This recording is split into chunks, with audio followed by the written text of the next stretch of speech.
right, so everyone welcome to our Hug presentation for Q4 of 2021. We're going to be talking about measuring the success of your video marketing efforts. So thank you for attending. Now, if you haven't been in attendance on our previous Hugs, we do have recordings of those on our YouTube channel as well as the event page. You can check those out. We've kind of gone through the succession of video, so it's a really nice kind of progression of Hug events and recordings to watch. We kind of talk about the pre-production things in video, and then we give ideas on the videos you can create. So definitely go check out the process of that. That being said, we'll jump into some housekeeping here. So feel free to introduce yourself in the chat. Let us know, your name and where you're joining from. If you have any questions throughout the presentation, obviously you can throw those into the chat, and we're going to have a Q&A session towards the end that will answer those questions. So make sure you stick around for that. After the presentation, also look forward, you'll receive the slides and a video recording through email after the presentation. That'll probably come a day or two later, but definitely keep your eye out for that. And then last, we're going to talk a little bit about the Hubspot video marketing group. Make sure you hop in there and join. This is kind of a new group that we've been leading at Nextiny via Hubspot. And it's really just anything video marketing related. So if you have any questions or concerns about video, if you just want some answers, feel free to hop in there, join, ask any questions, and we'll definitely come in and answer those questions. You'll also see there's just a lot of effort being involved with a lot of people. They're talking about a number of different subjects. So it's pretty active. Definitely go check that out on the HubSpot Video Marketing Study Group. Doing a little bit of introductions here. Myself, I'm a video marketing specialist. My name is Aaron Oberdick. I'll dish it off to the team guy. Isabella, go ahead. Okay, I'm Isabella Rodriguez. I'm the video marketing manager here at Nextiny. And I'm Gabriel Margoglio. I'm the CEO here at Nextiny. Awesome. So hopping into the agenda today, we have a few things we're going to talk about. First being the state of video marketing. So HubSpot just did their 2021 state of video, and they have a lot of analytics that we're going to cover. So we're going to talk about that. Then we're going to hop into how to measure your video marketing success, talk a little bit about some surface level stuff there.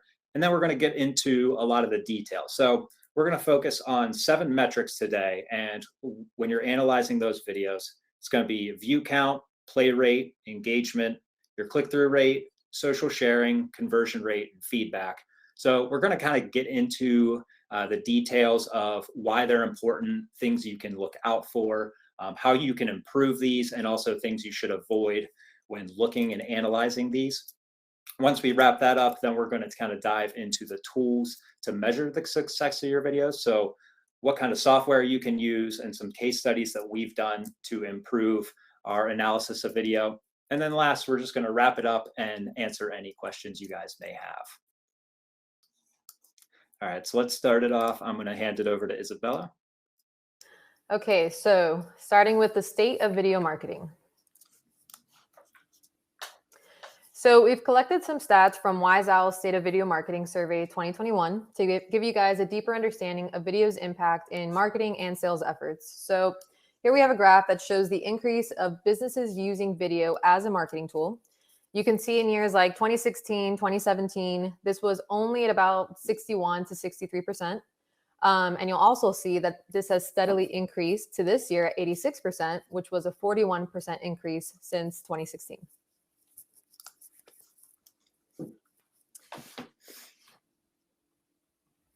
So in this graph, you'll find data showing businesses that reported video being an important part of their marketing strategy. There's a pretty steady incline again over the last 5 to 6 years. This year alone, 93% of marketers who use video have indicated that it was an important part of their strategy. So as we're conducting this hug right now online, we can confidently say that this graph accurately reflects our pivot to webinars from live events as well. Webinars were definitely the video success story of 2020.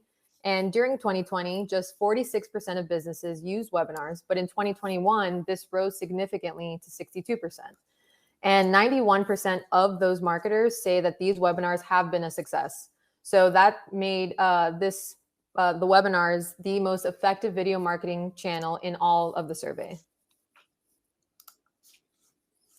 So 2 is how to start measuring video marketing success. So always start with the objectives of your video project. What were you hoping to achieve? From there, you can tie specific metrics to your goals and begin measuring success. The more initial planning you do for your video content, the easier reporting on metrics will be. So track more than just clicks, but narrow your objectives. So you'll want to focus on more than just one metric to ensure you're getting a comprehensive view of the success of your video content. But if you're trying to track everything without understanding the actual impact on your goals, then you probably haven't narrowed down your objectives enough. So don't just measure the performance of your videos for the sake of it. Use the findings to learn, to improve, and direct your future video projects towards greater successes and clearer objectives. And we'll talk a little bit more about this and the whys measuring success. We'll go through the metrics. We'll talk about how to measure each metric, how to improve each metric, but also we'll talk about why would we do one metric versus the other one. And it all has to do with your objectives, as Isabella was sharing. What is the goal for this video, or what is this goal for your overall marketing campaign, or your marketing strategy, or your sales strategy? These things, we talk video marketing, but these things could be used for video sales or for video for customer service. So know your goals, and then start tracking the most accurate representation of how those goals are going to be measured. And we'll talk about how certain things you can go very narrow, and certain things you can go overall and understand more of an impact in your whole marketing strategy or your whole sales strategy. So we'll go a little bit through that too later in the workshop. Yeah, for sure. We're going to get more granular with it. And depending on what it's for, if it's marketing, if it's sales, like Gabriel's saying, there's definitely a spectrum. Some things you'll want to know how many times it was played. Sometimes you just want to know, was this an effective CTA? So all these metrics are going to give you a better understanding of what you're going to be looking for when you're projecting. So on to the next slide. So what are some elements to keep in mind to optimize your video performance? Publish, promote, analyze, repeat. So when should you publish or send this video? Publishing timing can be crucial, and relevance is definitely key. Where will this video live? Is it this video for a blog, a website page, social, email campaign? You want to make sure you're placing it in the best place for your audience to see it. And again, going back to sales versus marketing, if it's specific to one person, or are you just trying to put it in your website, get as much traction as possible? Those are all things that you're going to want to consider. Don't just set it and forget it. Be intentional with your CTAs. Make sure you keep track of how that video is doing. And pay attention to some key metrics, including play count, play rate, and engagement, which Gabriel and Aaron will now jump into more thoroughly. And this also affects where you want to host your videos. We'll talk about hosting too, but if the video is going to be an ad, you might put it in a specific channel that is more conducive for those ads. Sometimes on social media, it's beneficial to have things on YouTube or to upload them directly on that social network, because you get more exposure by doing that, by using their native video player. When if you're doing lead generation, website video engagement, or email marketing, you can use tools like Wistia or Vidya to track more in depth how those video efforts are ingrained into your marketing and sales activities. So we'll talk a little bit more about hosting and making those decisions. Awesome. So we'll now hop into the 7 metrics to focus on when analyzing video. But just a little bit more detailed information to give you the metrics when we're looking at analyzing video. We have 7 metrics listed here, and we're going to talk about them in detail. But remember, this is kind of not the end-all be-all list for measuring success, right? There definitely are more metrics out there that you can look at and go into detail. But the 7 we're going to talk about should definitely give you that idea of what you want to be looking for when analyzing a video. So hopping in here, the first one's going to be view count. And simply put, this really tells you the raw number of how many times your video has been viewed, right? So your views indicate the reach of your video content. If you want your video to really be seen by a lot of people, in your target audience, then you'll want to track those views. However, you also want to be aware that each view is kind of counted differently across the web. So each platform gauges those differently. For example, YouTube, a view count is someone who's clicked on the video and watched full 30 seconds of that video. If they X out of that beforehand, at 7 seconds, let's say, you don't actually get that view count. So on comparison on Facebook, that's going to be a 3 second. So if someone clicks on a video and only watches 3 seconds on Facebook, then you're going to get a view count. So you can see how that's going to vary on each different platform. So definitely keep that in mind when you're aggregating your data. Now, let's say you want to boost your view count. We're going to talk a little bit about some things that you should look for and take advantage of, and also things you definitely want to avoid. So the first thing is just going to be sharing your video with the audience through your social media channels and any just communication channels like email and such. Of course, this is going to attract view counts and more people will click on it and view it. Also, make sure you share your video with relevant influencers, right? So let's say you have a video that's very relevant to someone online and they could maybe take advantage of that as well. Make sure that they share that along with their target audience so that way you get all of their viewers. And then lastly, you can pay to promote your video on channels where your audience can be found. Well, so now some things to avoid when looking at view count. Don't spam your video into channels, right? Take a very measured approach where and when to post your video. You don't want to just throw it out there every day without relevance and tell people to watch it, because that is the biggest red flag on not watching a video, right? And then post your video in an unrelated channel without relevance. Definitely do not do that. Always make sure that where you're posting your video is kind of speaking to that audience where you're posting it. So that's going to be the first metric there. Now, the second metric we're going to talk about is play rate. So you can see that chart on the left there. It's a really good metric to just really show how relevant your video content is to the location where it's placed and how successful it is at enticing visitors to watch it. So if you want a certain percentage of your target audience to click play on that video, whether it's a video of your homepage explaining your service or a training video for your employees, play rate is definitely the number to keep your eye on. So if you want to boost your play rate, there's a few things you definitely want to take advantage of and also some things you want to avoid. First things first, increase the size of your video embed, right? So let's say someone comes to your page and they see the video, but it's too small. They might not click play. That's going to drop your play rate. So make sure to keep in mind, if your video is too small and people aren't seeing it, they're not going to click play. Along those lines, change the location of your video on the page to be more front and center. So this kind of speaks volumes to if you have the video at the very bottom of the page, a lot of people might not get all the way down and actually see that video. So of course, they're not going to play the video. So if you want people to play rate, if you want that to increase, definitely make sure to pull that video and put it front and center on that page. Next, make sure the copy complementing the video is relevant, right? Don't put a video that's talking about something on a page that's completely irrelevant to it. So you want to post a video that might be relevant to a specific blog or something, and that'll boost the play rate of that video. And then last, explore the option of moving a video to more relevant page or location, right? So let's say you have a video, it's not getting a high play rate at all, but it is on a page with relevance. Maybe that page isn't just seeing a lot of views overall. So maybe just take that video and place it on a page that is getting more hits, that's similar in relevance, and you'll see that play rate go up. One thing I'll add to that is, when you're looking at this, when you're trying to figure out a successful play rate, a good position for your video, sometimes it takes a little A/B testing, whether that's manually or through something like Wistia that they offer that option, to kind of get a good feeling for, or a good idea of where your video is going to be the most successful. So sometimes it is a little trial and error. Sometimes it'll be more obvious, like homepage video, you know where to put it, you know where you can start playing around with it.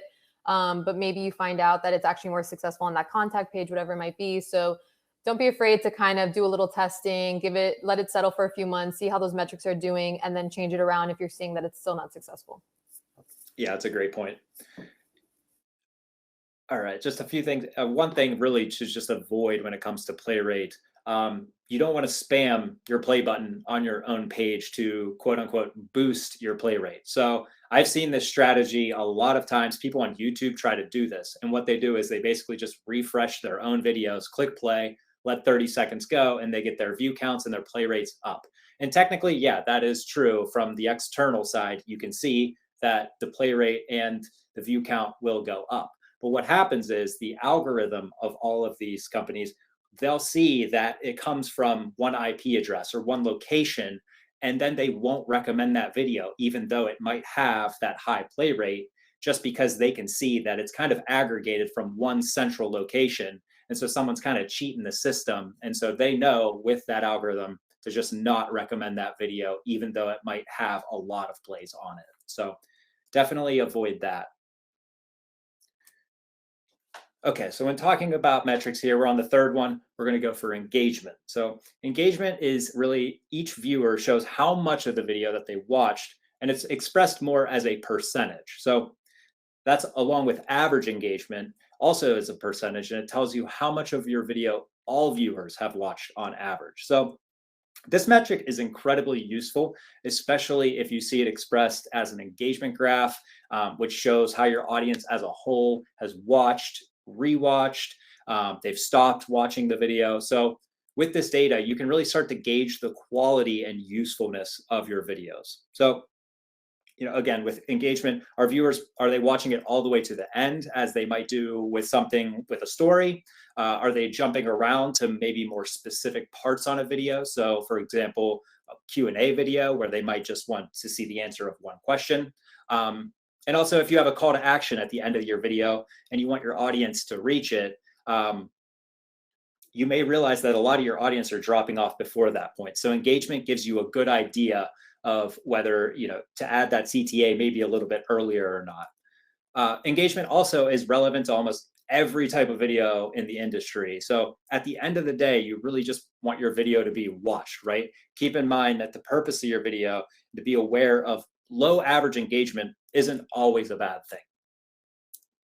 Now let's talk about how you could potentially boost your engagement, and then of course things that you want to avoid. The first thing is just going to be keeping your video content short, concise, and clear. If something is just unnecessary, remove it. It's not going to need to be there. Second is fulfill your audience's expectations. So this really ties into giving accurate information and communication on that page around the video. If a viewer expects an explanation on how to use a product, but then they're greeted with an advert of saying, hey, you should buy this, they might stop watching it at that point. So definitely pay attention to your average engagement, especially those engagement graphs. And if viewers are stopping, if they stop at certain points, go to the video, check that point, and figure out why. Why are they dropping off at that point? Of course, there are mistakes made in editing. Sometimes quality control is not a thing. So let's say there's just 10 seconds of black on the video. That might be a huge factor, and everyone says the video is broken. I'm going to drop off the video. So always check engagement. It's a crucial factor when analyzing video. All right, so the fourth metric we're going to talk about is click-through rate, or CTR. So it's not unique to video. CTR is really just the percentage of viewers that click on whatever CTA you include in your video content. So your CTR really gives you an indication of how successful your video is at encouraging viewers to take action. Of course, no one's going to click on your CTA if they don't watch enough of your video to see it. So always keep an eye out on engagement as well. But your click-through rate metric is most important if you're looking to drive your audience on after watching your video. So always make sure your CTA really matches the video it's placed in. Obviously, it should not only be relevant to that video topic, but it should really fit the tone and look of the video. All right, so speaking on some things you want to do and also avoid with CTR, if you want to improve that, you alter your CTA first and foremost. So again, you might be placing it at the end, and people engagement, it might not be getting to the end. Let's say you track it and you've seen only 3 of 100 people that watch the video get to the end. That's only 3 possible people clicking on your CTA at the end.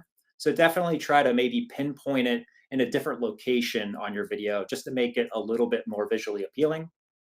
Then improve your average engagement first, right? So if people are dropping off into the video before reaching your CTA, again, move that. But the more people that watch it, the more likely they are to click through. And then lastly, make your CTA very relevant to what they're speaking on. So, we have a series called MarTech Masters where Gabriel interviewed several people throughout the industry, and they talk about all different things, right? And so if they're talking about, let's say, their Substack on information, make sure that you put a CTA to their Substack so that they can click on that and go to that page. And typically it'll open up a new tab and won't stop that video. So they can continue on watching that video and then have all that relevant information that they know is handy in their other tabs. So always just make sure that your CTA is very relevant to what you're speaking on in the video. All right, moving along here, the fifth metric we're going to talk about is social sharing. It's definitely a metric you're probably familiar with. Social sharing really just shows how many people are sharing your video content, and it's usually measured by a number of shares across all the social channels. So although it really might not mean much by itself, social sharing leads to more views for your videos, which then generally leads to more sharing. So it's a good measure of how appealing your video is to your target audience and how willing they are to spread the word about that. So this all leads to really just greater awareness of your business or brand, as well as an opportunity to tap into a larger portion of your target audience. But definitely don't pay attention to just the number of retweets or shares you get. Also keep track of all those comments you receive on your videos, whether people are speaking highly about it or not. So definitely keep that aware. Another decision on the platform, you can see here, Wistia actually allows you to share your videos directly from their platform into Facebook, LinkedIn, and YouTube. By doing it that way, they're also tracking comments, likes, views, and all those things on social media. So that's another way to, again, when you're making a decision on which platform you're going to use, is social sharing important for you and for your campaigns? Then Wistia should probably be your decision on the hosting platform. And then remember that sometimes you're gonna make a decision to share it on their native video platform. So if you're on LinkedIn, you might want to share the video directly on LinkedIn and not from Wistia, because you get more engagement, because you're building your brand on LinkedIn, and those videos get more attention. So you're going to have to go on LinkedIn and try to get some engagement on that end and understand what the social sharing and the social numbers are from each platform. Absolutely. Mm-hmm. All right, so speaking on social sharing, how can you boost your efforts there? What are some things that you want to take advantage of, and also things you want to avoid when it comes to social sharing, right? So first and foremost, you want to ask your viewers to share your content. Really just asking can go a long way. If it's very relevant to someone and they have a large audience as well, of course, they're going to want to share it if it's highly effective. So always ask your viewers to share your content if it's relevant. Next, specifically create content to be shared, right? So you can create educational content. You can create entertaining or emotional, whatever it may be. Just create something that people will watch and want to share naturally. And then last, you can kickstart the sharing your video by just passing it on to the influencers, like we spoke before. If someone who is highly relevant to your video sees it and they know they can take advantage of it just by sharing it, then they're going to want to do that too. So it'll just be highly effective for both of you, and they can share it to their audience and just get an overall larger set of people viewing it. That's just a few more things that you don't want to do. It's kind of very similar to all the rest, but you don't want to beg people to, so don't, go onto the rooftop, say, please share my content. You want to ask people, but don't beg people, right? And then don't force feed the same content over and over and over to people without relevance or without any information. You always want to give a reason why you're sharing a video. Aaron, I don't know if it's on my end, but I don't see the presentation anymore. I don't know if you want to refresh, and there you go. I saw it here. Yeah, give it a refresh again, just in case. Yeah, sorry about that. That's great.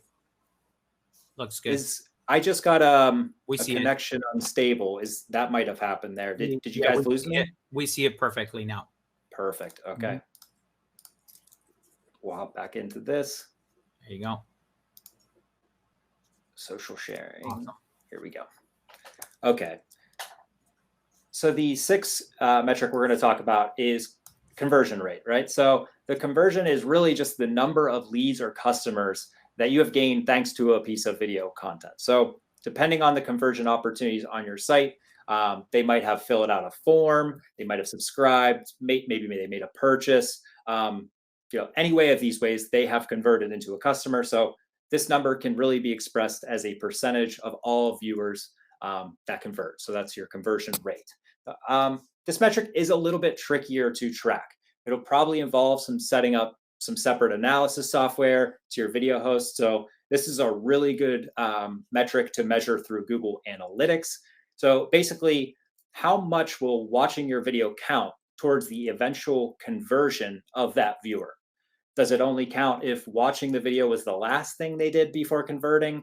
Or does video get some percent of that attribution along with other steps the viewer took before converting? So again, a little bit trickier to track conversion rate there. We'll talk a little bit more about this because once you start doing video marketing more in a more advanced way and you're truly doing it on an ongoing basis, it will be beneficial for you, since most people here are HubSpot users, is connecting your video efforts and your video hosting with your HubSpot efforts. And yes, you could connect it with Google Analytics and trying to hack it that way. But if you connect HubSpot with Wistia or Vidyard and other reporting tools, or not necessarily, we'll talk a little bit more about the advanced side of things in a minute.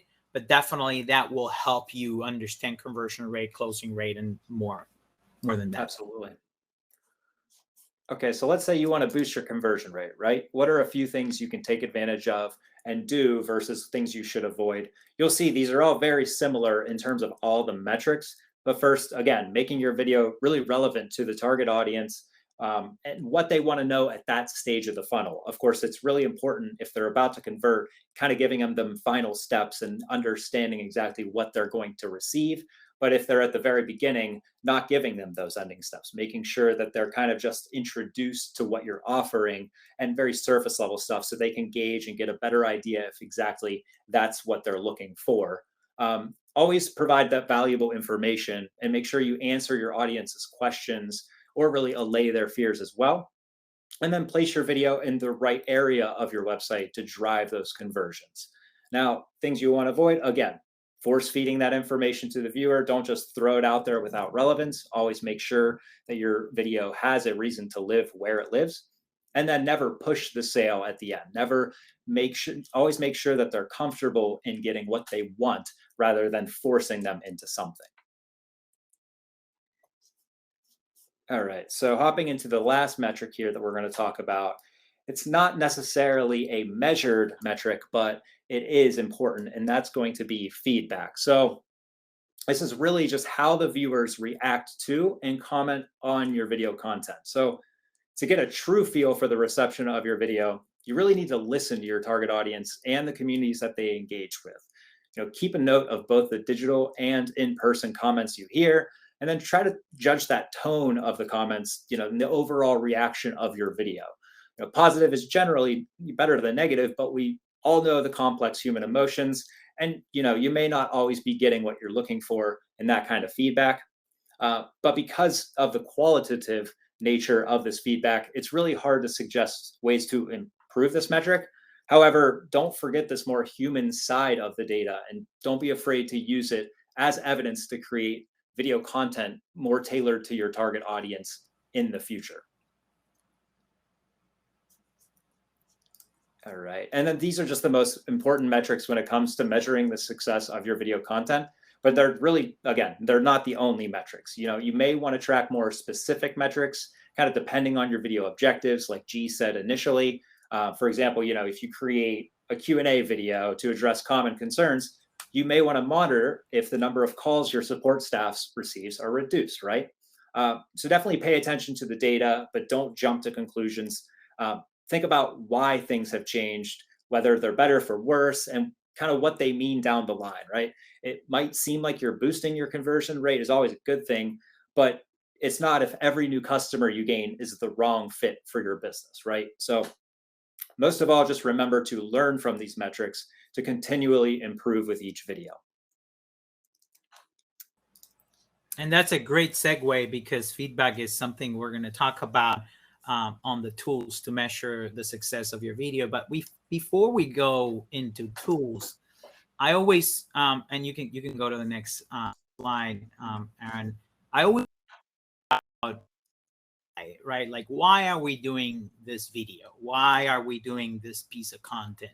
Because at the end of the day, it all, like Isabella was talking about, it is very important to understand the goals and the strategy behind these video efforts, right? So if we're talking about lead generation efforts, when we're talking about marketing, we're going to be tracking very specific metrics. But lead generation is not the only thing you can do with video marketing. You can increase engagement with your brand. You can increase brand affinity. Brand affinity is something we talk about a lot when we discuss video marketing, because video marketing done in a recurring way and with a consistent strategy, you can generate much more impact and a bigger impact in your brand than just generating more leads, right? These videos could be used as part of your marketing strategy. They could be used in your sales process to educate people, and they could be used on your customer service journeys too. So this is more of a RevOps, a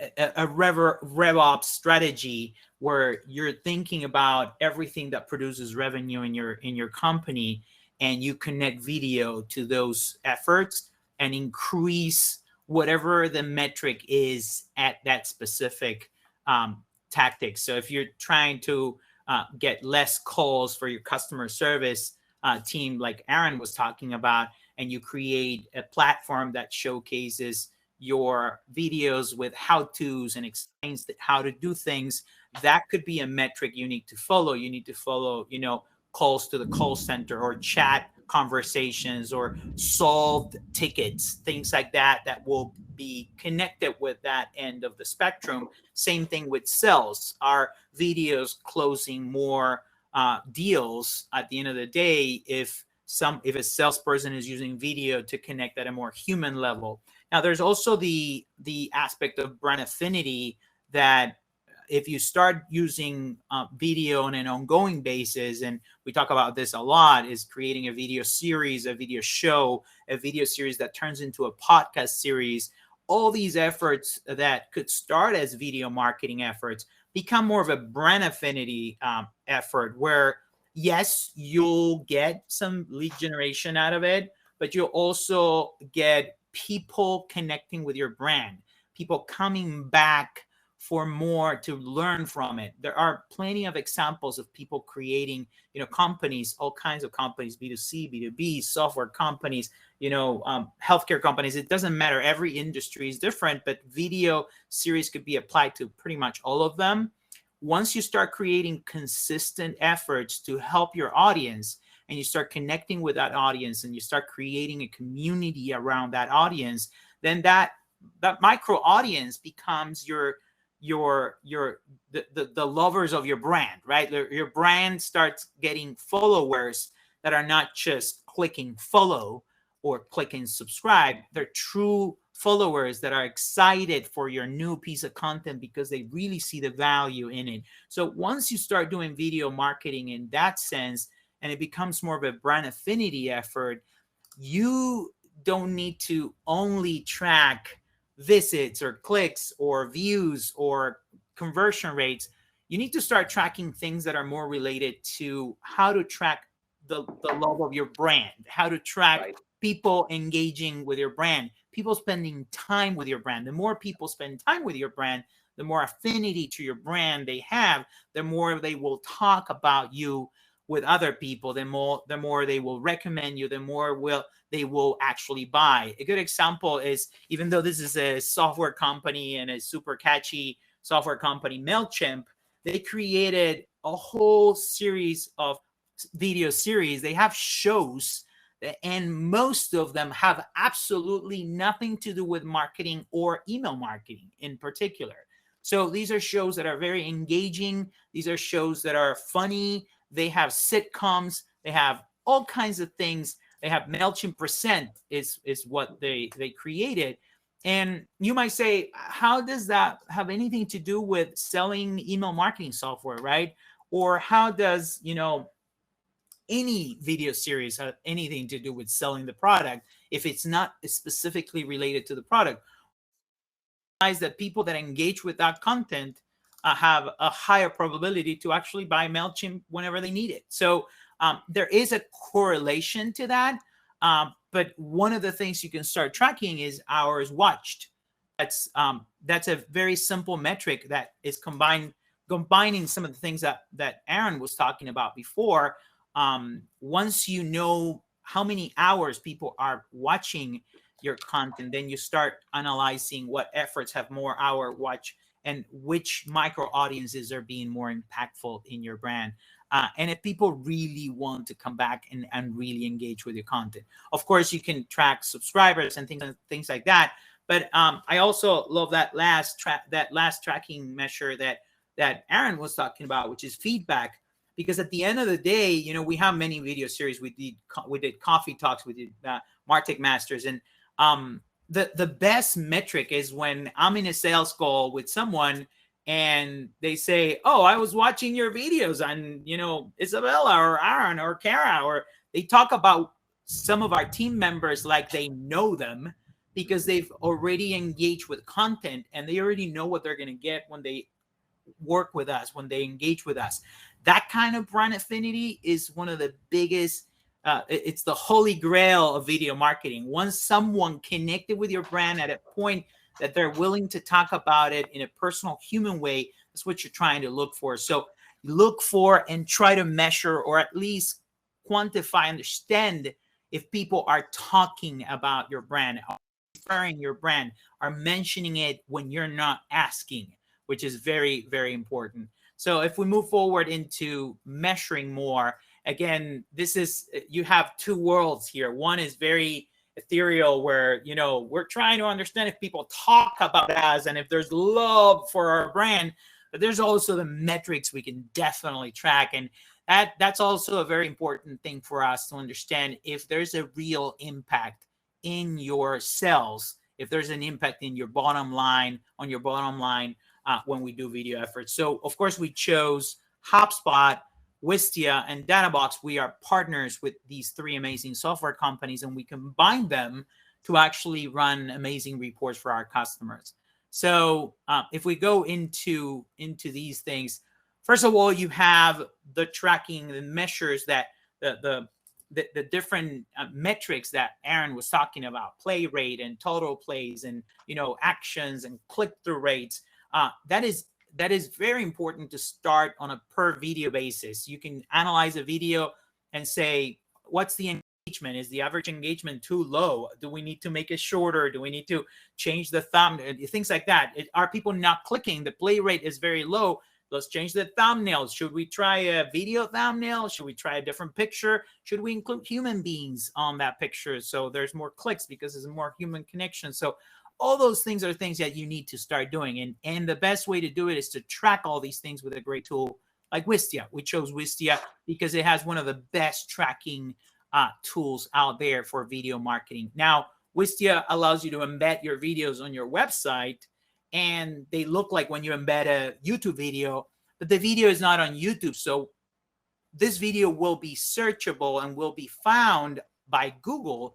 But when people click on that video, instead of taking the person to YouTube or another channel, they will take the person to your website. So it's definitely recommended to use a tool like Wistia instead of using YouTube or Vimeo for embedding videos in your site.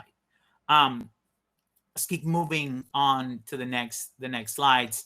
Once you start doing video optimization, you can start differentiating what things actually create an impact. This was a simple change we did with one of our clients years ago, and we wrote a simple case study. There was a very posh, very luxurious experience video that was longer, and it was like, when you do business with us, and it was all like that. And it didn't click with the brand. It was the homepage entry for the video. they had a lot of views. They had 750, 730 views, but that was throughout a long time. Their play rate was 3%. Not a lot of people was clicking it, and the engagement was 43%. Actions were 61. Now, we created a simpler video. This was a video created on a very cheap, inexpensive camera, and not a lot of editing, and it was very value oriented. It was like, what are you going to get if you stay with us, if you do business with us? It was a shorter video.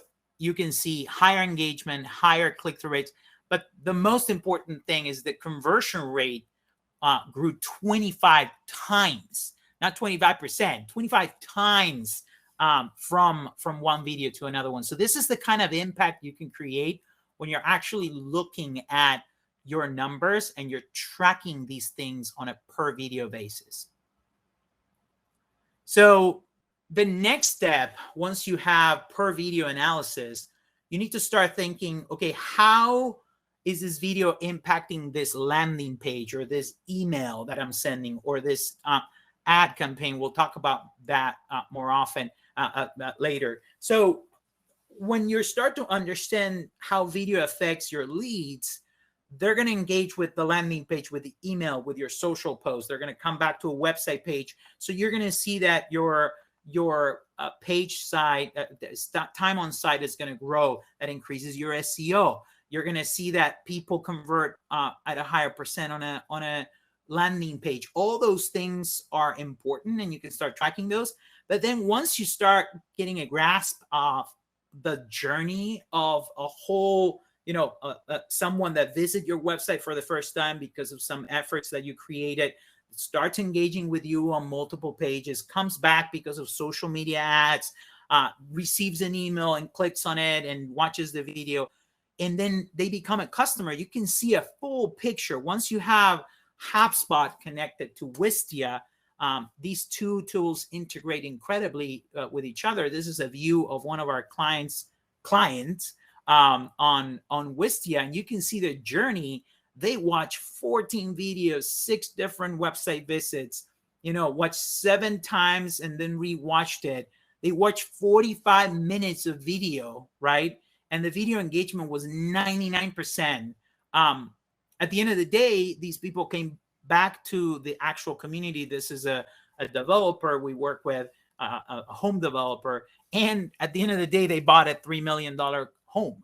So this is an example of how someone engaged with video many times throughout their journey, and they watch 45 minutes of video. That's a long time to watch videos that are like 2-3 minutes. That shows you the impact that video can have in your client's journey. Now, this is a complex analysis, but we wanted to show you the impact, and also how sometimes it's more complex than saying, oh, is this video closing customers or not? It's more, what is their journey and how do we bring them back and how do we get them to engage more? And ultimately, that's why we also like measuring hours watched, because that shows someone engaging with your brand, time engaging with your brand. So, of course, you can track all of this by connecting Hubspot with Wistia. There's also Vidyard, which is a great tool that integrates with Hubspot natively too.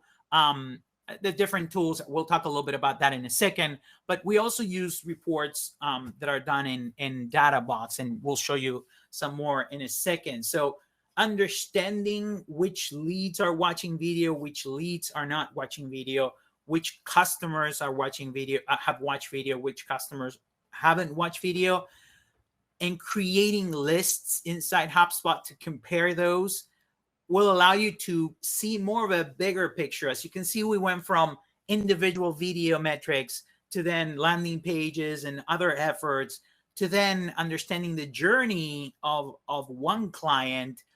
But now let's even go beyond that and analyze the impact of video in your whole organization. So if we go to the next slide, you'll see this is a case study that we wrote, and we actually won an award, a HubSpot Impact Award, for measuring success of video efforts. ultimately we were measuring everything we talked about today, right? But the metric that was the most important was leads that haven't watched video that turn into clients compared to leads that watch video that turn into clients. So if you look at that, 20% of leads that watch video closed into clients compared to 7% of leads that did not watch video. That is almost 3 times as much closing rate. We're talking customers being closed, leads turning into clients, money, bottom line. So that is a huge impact that video created in their journey, either through marketing, through sales, or either in the decision making at the end. And then we went back and we analyzed all of our other clients to see if this was consistent, and we saw this happening 3 times, 6 times, even 9 times as much for leads that watch video compared to the ones that didn't watch video. So this is the actual report, and we'll link to the case study so you can review it. In this case, we have some DataBox allows you to connect the dots between different tools and actually create custom dashboards that you can have. This is a Wistia report. All of these are Wistia metrics.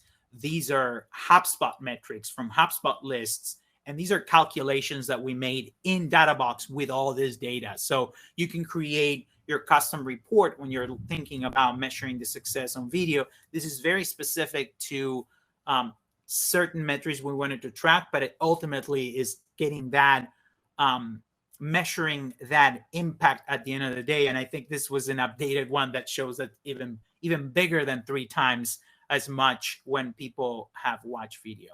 So DataBox is a very, very important tool for that. Going back to where to measure success and where to host your videos, we've talked about this before. Of course, there are certain differences for each platform. YouTube has its own amazing search engine. That's the second search engine in the world. So if you think, or if you know that your audience is going to be on YouTube searching for your videos, or they're going to be searching in Google and clicking on YouTube, definitely add those videos to YouTube, or run a YouTube campaign, or run a paid YouTube ad to bring that up. Sometimes this could be an extra effort. It doesn't have to live on YouTube by itself. It could be also on YouTube, and create a YouTube channel and develop it and create a great thumbnail and measure it and all that stuff. So YouTube is a great platform. Now, a lot of people go into Vimeo because they have a paid subscription that gives you even more metrics. It has it looks better. You can customize the player. It looks way better than YouTube. Now, if you're going to go into Vimeo, I would recommend you don't, and you go into Wistia or Vidyard instead, because it's going to be a waste of money to put your videos on Vimeo, because you're going to be losing your YouTube channel. You're going to be using the power of the YouTube search and Google search, and also with Wistia or Vidyard, you can customize all the stuff that you can customize on Vimeo. So our recommendation would be to use Wistia for video marketing, and also you use YouTube as an extra channel depending on who your audience is. Vidyard is a great tool. We have an actual comparison, Wistia versus Vidyard. Isabella will share that blog in a second on the chat. But we made a comparison depending on the different things. And at the end of the day, we realized that even though they both integrate beautifully with Hubspot, and even though Vidyard has a native integration for certain things, and it's nice to see those numbers, Wistia is a better video marketing tool. Vidyard has more video for sales tools, but it's not like you're not going to get that with Wistia. So if you go with Wistia, you can do video marketing and video sales. They have Soapbox by Wistia, which is an amazing tool to create videos with your computer. So salespeople love that tool. It's super easy to use. So we definitely recommend Wistia on that end. this is a comparison. You can see the three different players. You know, YouTube adds a lot of ads and things at the end. You can't control certain things. Vimeo cleans up all of that, but then Wistia allows you to definitely truly customize it and add, you know, call to actions on top of the video, at the end of the video, at the beginning of the video. You can have forms that are Hubspot forms to gate the video on Wistia, so you can decide to not even allow to watch the video unless someone gives you their email address. So it's a great lead generation tool. You protected videos for sales or customer service. So there's a lot of great tools inside Wistia to customize the experience. And we didn't even talk about this, but Wistia channels is one of the best features they have, which creates a whole Netflix experience for your users. And the Wistia channel becomes the channel on your website where you can showcase your videos. And it has been an incredible tool for us to make sure that those videos are watched, but also people engage with your videos on an ongoing basis. And they watch one and then they watch the next one. And, oh, 3 seconds, 4, 3, 2, 1. And you're watching the next video without even noticing, kind of like a Netflix experience.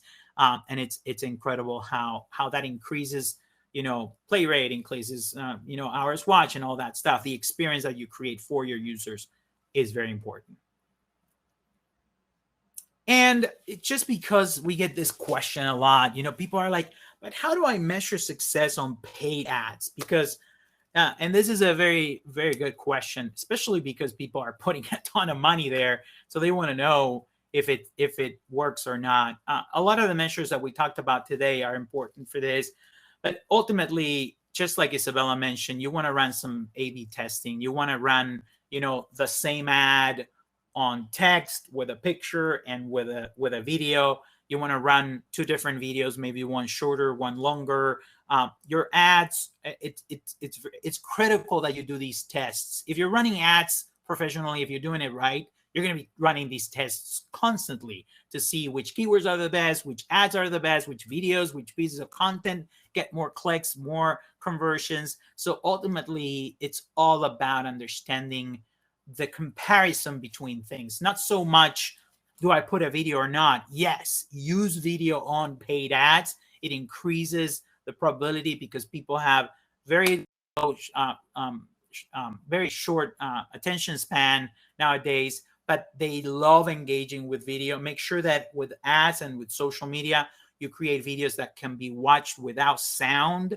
Add those captions, because like I don't know if the metric was like 80% of videos on social media are watched on without sound. So it doesn't matter if it's 30, 40, or 80%. Make sure you have that option and that you make it as easy as possible. Sometimes ratio is important too. Use square videos for Instagram and things like that, and that will increase engagement because people can see a lot more of the ad. So just keep in mind those things. But ultimately, for paid ads, it's going to be crucial for you to do testing and understanding what's working better than other things.